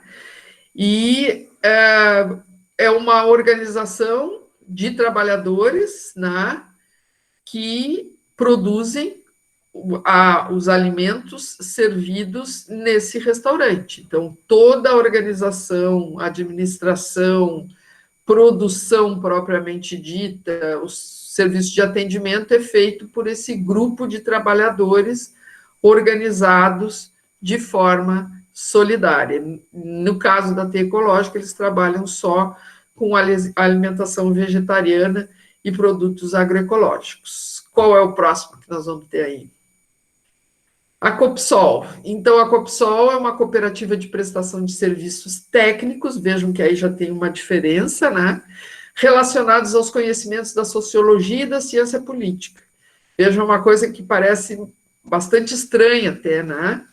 Porque a gente fica pensando em consumo, em produção ou em serviço, mas aí não, é um grupo de profissionais da área da sociologia e da ciência política que se organizou dentro de uma cooperativa e que faz serviços de pesquisa social, consultoria, assessoramento em projetos sociais, elaboração de projetos sociais e oferece esses serviços, está sediada em Porto Alegre, funciona desde 2007. Seguimos. Aí, enfim, um empreendimento daquele tipo que a gente tinha dito antes, que pode parecer estranho. É um empreendimento é um banco de financiamento para uma comunidade. Então, é um conjunto de moradores do conjunto Palmeiras, em Fortaleza, que se organizaram e fundaram o que hoje é essa instituição, né, que é o Banco Palmas. Então, o Banco Palmas oferece sistemas econômicos alternativos para além de financiamento, que a gente pode chamar de autofinanciamento, ou seja, o próprio grupo que reúne o fundo para fazer financiamento para as próprias pessoas. É uma coisa que eu espero que a gente tenha tempo de explicar melhor depois. E, fora isso, eles têm outras alternativas, né, de relações econômicas, inclusive eles têm uma moeda social que circula nesse bairro e que permite trocas entre aqueles que são associados ao Banco Palmas. É muito interessante. Seguimos. Tem um outro exemplo de banco comunitário, que é o Banco Comunitário de Desenvolvimento Nascente, que é localizado em São Paulo, se eu não me engano, está escrito ali, é São Carlos. E esse banco, e aí é um banco, só banco, né, para além de outras atividades, ele tem 2 linhas de crédito, de produção e de consumo, e também tem uma moeda social, que depois, com mais tempo, a gente explica um pouquinho melhor para vocês como é que funciona. Seguindo, meu limite era 9h15, estou quase passando. Temos a Cressol, a Crenor também, que são 2 cooperativas, né, de crédito, voltadas para atender demandas, principalmente de agricultores. A Cressol é mais conhecida, talvez algum de vocês até já tenha ouvido falar, mas ela funciona como se fosse um banco, né, mas tem um conjunto de características que colocam essa organização dentro dos princípios da economia solidária. É um sistema hoje, né, espalhado, está ali escrito, são 81 cooperativas, 200 unidades de atendimento e abrange 390 municípios daqui do sul do Brasil. Tem mais alguma? Eu acho que não. Acabou. Não, essa era a última. Então tá. Professora, o Sicredi também é uma cooperativa, né? Também é uma cooperativa. É um pouquinho desvirtuada, mas também é uma cooperativa. Não é das piores, ela não é uma Coopergata. Eu ia dizer que ela está querendo se desvirtuar, mas ainda não. Não, mas ela ainda tem... Ela ainda cumpre um papel bem interessante. É só ver a propaganda dela na TV, que é diferente de qualquer outro banco, né? Até a música que eles usam é diferente. E, na verdade, assim... Quem que lembra? Eu trabalho com... Você sabe que eu trabalho num curso de agroecologia, né, em Canguçu. E todos os nossos estudantes são da agricultura familiar. E é impressionante, eu lido bastante com isso, porque eles têm assistência estudantil que nem vocês. O atendimento do Sicredi é completamente diferente do atendimento dos outros bancos. Então, eles são muito mais receptivos, muito mais cuidadosos, muito mais atenciosos com as dificuldades que, no caso, o povo do campo tem de lidar com as questões de banco, etc.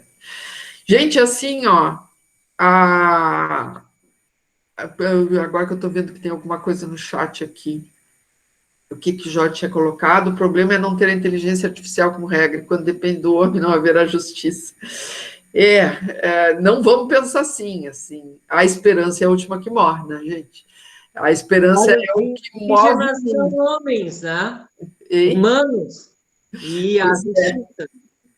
Não, se nós nos colocarmos na situação de que nada pode mudar, de que tudo está cristalizado, vamos dizer assim, e, na verdade, nenhum de nós faz isso, né? Se a gente não acreditasse que há possibilidade de mudança, de que há possibilidade de alterar para melhor, a gente não estava aqui. É por isso que o ditado diz que a esperança é a última que morre. Depois que a esperança morreu, a gente continua levantando, comendo, caminhando, mas não existe mais vida, né? É a esperança que movimenta a vida.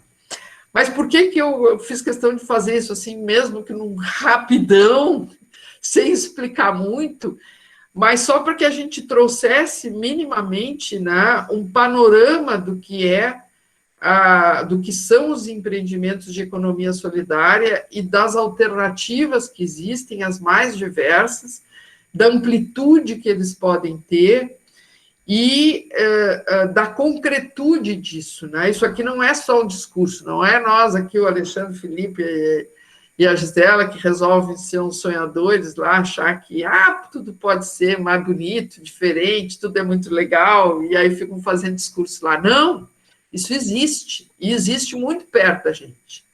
A grande questão é que a maioria não tem o conhecimento de que isso existe e de que isso é viável. Vou repetir aqui, ninguém está dizendo que é ou um mar de rosas, ou que é muito fácil, ou que é a solução para a vida de todo mundo. Não é isso. Mas são alternativas possíveis. Então, nós podemos chegar aqui e dizer para vocês que as possibilidades de vocês crescerem na vida, entre aspas, é ser aquele empreendimento lá que o empreendedor, que o Sistema S adora dizer, né? Seja um empreendedor, você também, e sua vida vai ser diferente. Bom, é uma alternativa, mas quantos que vocês conhecem que realmente saíram lá do bairro, lá da periferia, e se tornaram aquele empreendedor que está lá na propaganda da televisão, né?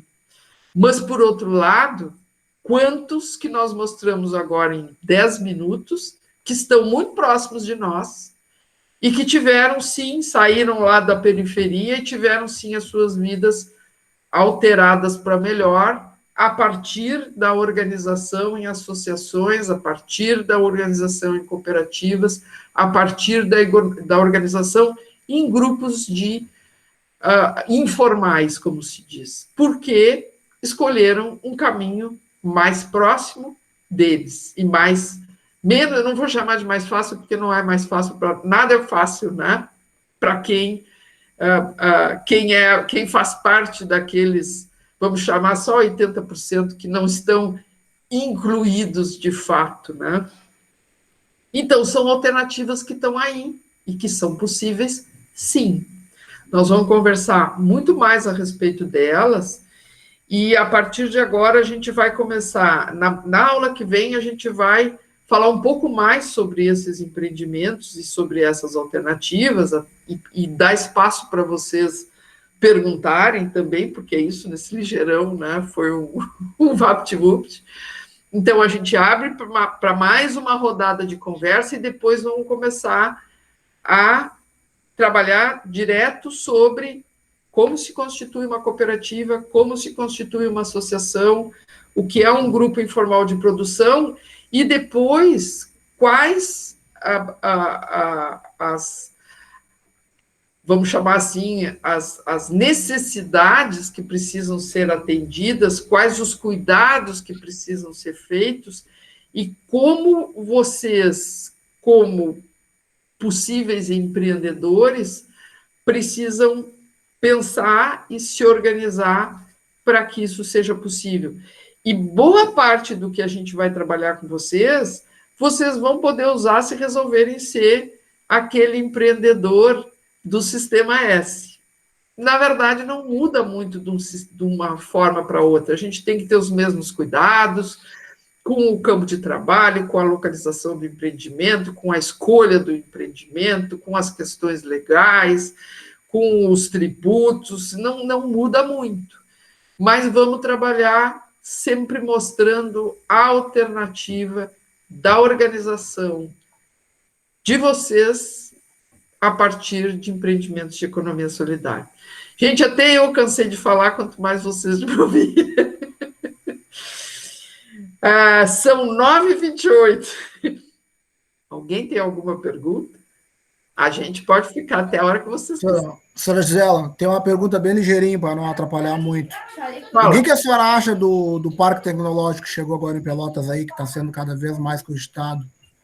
O que a senhora acha que nós, como trabalhadores da construção civil, assim, o que a senhora acha que vai agregar para nós, assim, em valores? Será que eu preciso te dizer?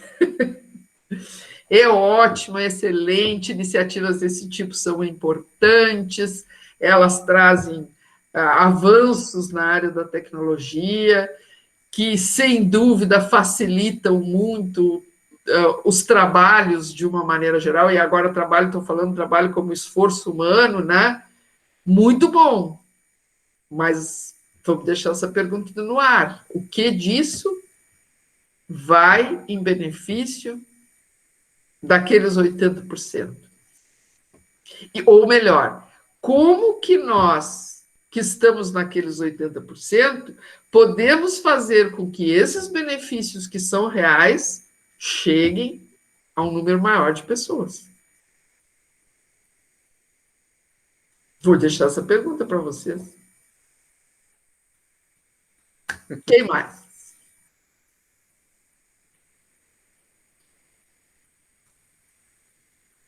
Encerramos por aqui. Assim, ó. Tema para eles. Das próximas vezes, eu vou olhar os quadradinhos aqui.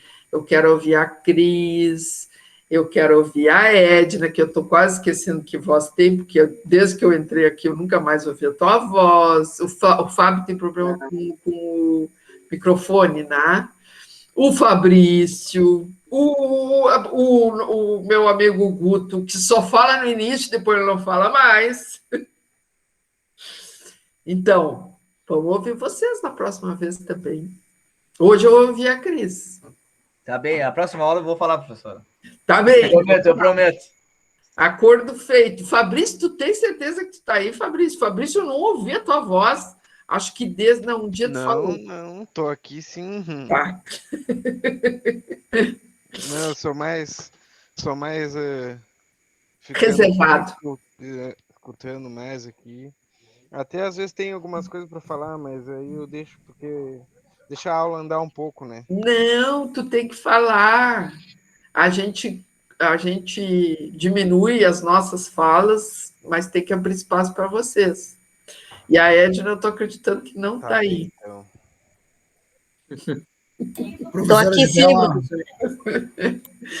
professora. Fala. De repente, meus colegas vão até achar que eu sou um pouquinho chato nesse aspecto. Mas eu vou ser bem sincero com vocês, a disciplina de vocês me agrega muito valor para mim, sabe por quê? Porque eu comecei a trabalhar cedo demais e eu não conseguia acompanhar o crescimento dos meus filhos aqui pelo trabalho, entendeu? Eu sempre trabalhei de segunda a domingo, eu trabalhava de garçom na música final de semana, então eu tenho um grande desejo de ser um empreendedor. Qualquer lixo de mercado hoje me agrega valor, e o que vocês vêm trazer para mim me agrega muito, muito valor. Todos os dias que eu chego em casa, hoje foi um dia que eu cheguei muito cansado, eu fico pensando, amanhã pode ser um dia melhor para mim, se eu conseguir realmente juntar, me organizar um dinheiro e dizer assim, eu trabalhei até o meio-dia, hoje eu tenho esse tempinho para minha família, para ficar com meus filhos, então o que vocês estão trazendo para mim é muito importante para mim, você pode ter certeza disso daí. Hoje eu não tenho capital de giro ainda para investir em alguma coisa, mas eu estou procurando assim, por isso que eu fiz o curso de edificações, para tentar entrar no lixo de mercado, tenho procurado. Agora, essa semana eu estava olhando limpeza de piscinas e tal, tentando me capacitar, algum curso para poder trabalhar com isso. Mas é difícil ainda, né? Cair sem dinheiro sabe que não funcionam as coisas, né, professor? Mas aí, quem sabe, tu te organiza com outras pessoas e consegue fazer um financiamento coletivo. Mas isso nós vamos conversar na próxima aula. Muito obrigado. Desculpa aí eu ter conversado muito. Tá, uma boa noite, tá, para todos aí. Eu queria recomendar duas coisas, pessoal, para vocês. Que você vai ficar disponível esse slide, né, que a Gisela apresentou, e vocês deem uma olhada nessas empresas, nesses empreendimentos, melhor dizendo, e procurem botar lá no Google e darem uma olhada melhor, assim, cada dia olhem uma. Não precisa ser tudo uma vez só. Cada dia olhem uma dessas, para dar uma olhada, ver como é que é, porque tem o Banco Palmas, tem aí a Justa Trama, que são empreendimentos que tem aí no site, tem site e tudo. Tem, deixa eu ver aqui mais, a rede Ubuntu, que também é uma rede de economia solidária e pega desde a parte cultural até a parte de produção e distribuição de bens e serviços da cultura afro. É muito interessante, eu acho que vocês deviam dar uma olhada. E isso aí é uma coisa, né? E um outro exercício, já que a gente tocou um pouco na questão do poder, da política e tal, da participação, eu queria fazer o seguinte questionamento, não precisa ser respondido hoje nem nada, de repente a gente resgata lá na aula que vem, que é o seguinte: vocês se lembram em quem vocês votaram para deputado estadual? Vocês se lembram de que partido essa pessoa era? E vocês sabem em que ele votou, por exemplo, na liberação dos agrotóxicos? Deem uma pesquisada, ponham lá no Google também. Votação no Rio Grande do Sul da liberação dos agrotóxicos. Aqueles agrotóxicos que casualmente são proibidos nos seus países, das empresas de origem que fabricam eles, e aí aqui foi liberado. Dê uma olhada nos deputados, o nomezinho deles e os partidos que eles pertencem. Porque a gente vota sempre em pessoa e se esquece que eles têm partido, e esses partidos quer dizer uma parte. E quer dizer, quando eu voto no fulano, eu estou votando no partido também. Então, a gente tem que começar a fazer certas conexões, né, para não errar. Então, faça esse exercício. Pegue qualquer tema. Esse do agrotóxico. Deixa eu só acrescentar, então, ambiental, né? Deixa eu acrescentar uma tarefa aqui, Alexandre.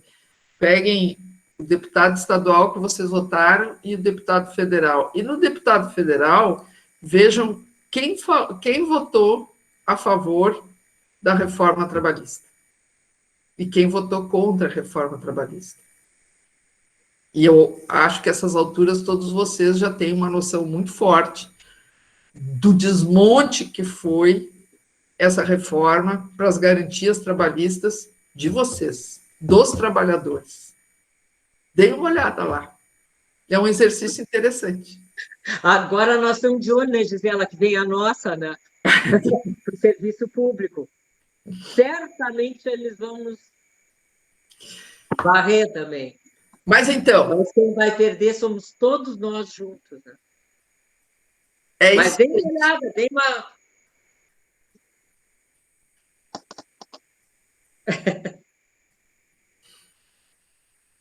Alguém mais quer alguma coisa? Quer trazer alguma coisa? Quer perguntar alguma coisa? Quer colocar alguma coisa? Não? Então tá, tem 2 tarefas para a semana que vem.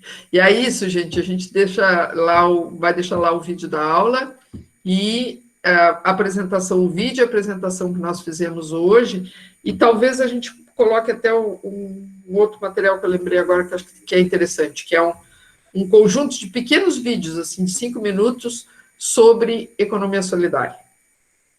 Tá? Os princípios da economia solidária. Tá bem? Boa noite para todos e todas. Hoje eu consegui ouvir a voz de quase todos, só o Fábio que não, porque o Fábio não tem essa possibilidade. Fala. O trabalho que tu vai botar essa semana para entregar semana que vem? Não te ouvi. O trabalho que tu vai botar essa semana para entregar semana que vem? Não é um trabalho, eu vou botar uns vídeos para olhar. É para semana que vem, sim. Boa noite para todos. O Jorge levantou a mão. Boa noite, boa noite. Boa noite. Boa noite, boa noite. Ei, professora. Fala, Jorge. Só para deixar uma brincadeira no ar, eu não falo muito, senão o professor Alexandre e o Diego passam mal. Por quê? Eu não. Eu li, olha aqui. Boa noite, desculpa a brincadeira. Eu li, mas eu quero que tu faça a proposta da minha e da Gisela. Mas eu li que tu botou ali. Certo, eu sempre acompanho. De certo modo, eu concordo, eu não discordo. Eu escreveria a mesma coisa. Sabe que eu já fiz a mesma coisa. Claro. Mas tem que fazer... Para chegar a essas conclusões, tem que olhar. Tem que olhar, seu safado está fazendo isso. Nunca mais. Tu fez, nunca mais. Claro. Tá bom, brigadão, hein? Boa noite. Tchau. Boa noite. Tchau. Tchau, tchau. Então tá, gente. Então tá bem. Eu tenho uns vídeos... Eu fiquei olhando, tinha um monte de gente aqui. Não, ficou 2 eu. Eu acho que eu tinha passado para vocês, são 5 videozinhos de 5 minutos sobre cada um dos princípios da economia solidária. Eu acho que é legal a gente botar ali para eles, porque eles são rapidinhos. E até eu vou botar depois lá, e aí boto para vocês também. E vou sugerir, mas eu não sei se eles sabem botar em velocidade mais rápida, capaz de se perder, porque botando a velocidade mais rápida, ele vai bem, é mais rápido para eles verem, né? Porque na verdade isso toma um tempinho deles. Não sei se a gente pode já conversar um pouquinho da próxima aula, assim,